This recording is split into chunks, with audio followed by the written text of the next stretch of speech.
আসসালামু আলাইকুম, সবাই কেমন আছেন? বেশ কয়েকদিন কোনো ভিডিও দেওয়া হয় না। আজকে অল্প করে একটু ভিডিও দিলাম।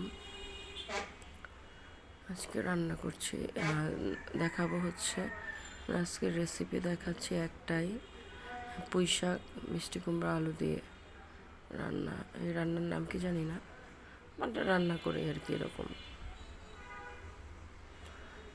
কালকে হঠাৎ করে শাক আর মিষ্টি কুমড়া নিয়ে এসে বললো যে একটু কালকে মিষ্টি কুমড়া দিয়ে শাক রান্না করো। তো তাহলে আচ্ছা ঠিক আছে, রান্না করে দেখি।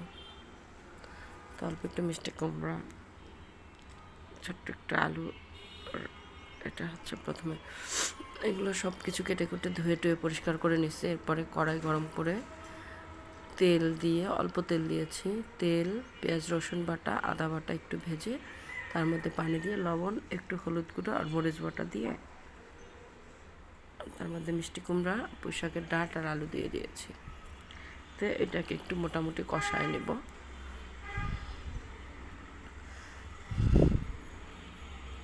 আমি ঢেকে দিয়েছিলাম, ঢেকে কষিয়েছি। এবার মোটামুটি কষানোর পরে আমি এটা অল্প একটু পানি দিয়ে দিব।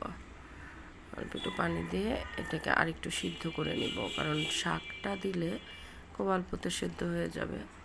এই জন্য ডান্ডাগুলো আগে একটু সিদ্ধ করে নিচ্ছি।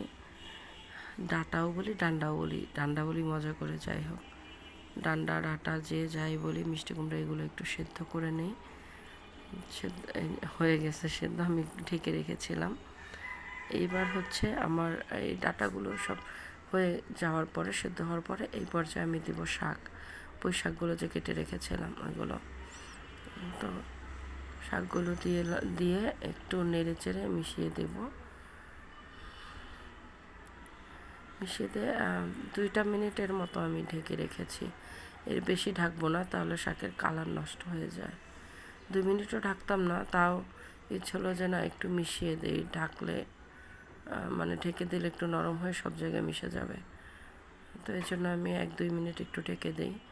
তো শাকের সাথে তো শাকের ডান্ডাও থাকে, এই জন্য 2 মিনিটের মতো একটু ঢেকে দিব।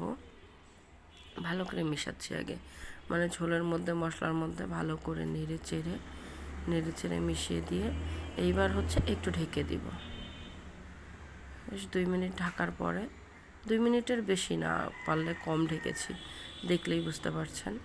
এবার ভালো করে নেড়ে চেড়ে তারপরে হচ্ছে আর 2-1 মিনিট এমনিতে রান্না করব, না ঢেকে রান্না করব।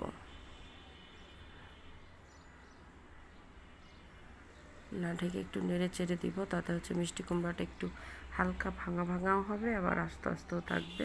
ওইদিকে শাকটাও সেদ্ধ হয়ে যাবে।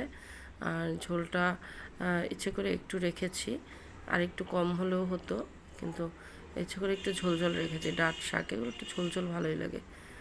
পুঁই শাকের ঝোল রান্না করার জন্য একটু ঝোল বেশি দিয়েছি। আপনারা এটাকে একদম পানি ছাড়াও রান্না করতে পারবেন। যখন কষানো হয়ে যাবে তার মধ্যে শাক দিয়ে মোটামুটি নেড়ে চেড়ে শাকটা হয়ে গেলে তুলে ফেলতে পারবেন। আমি একটু ঝোল খাবো, এর জন্য একটু ঝোল ঝোল রান্না করেছি।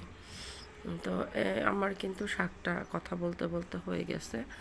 এখন হচ্ছে আমি শাকটাকে নামিয়ে নিব। তো চটজলদি রান্নাটা হয়ে যায়। আর একদিন এই রান্নাটা আমি তেল ছাড়া রান্না করে দেখাবো, তেল মশলা ছাড়া।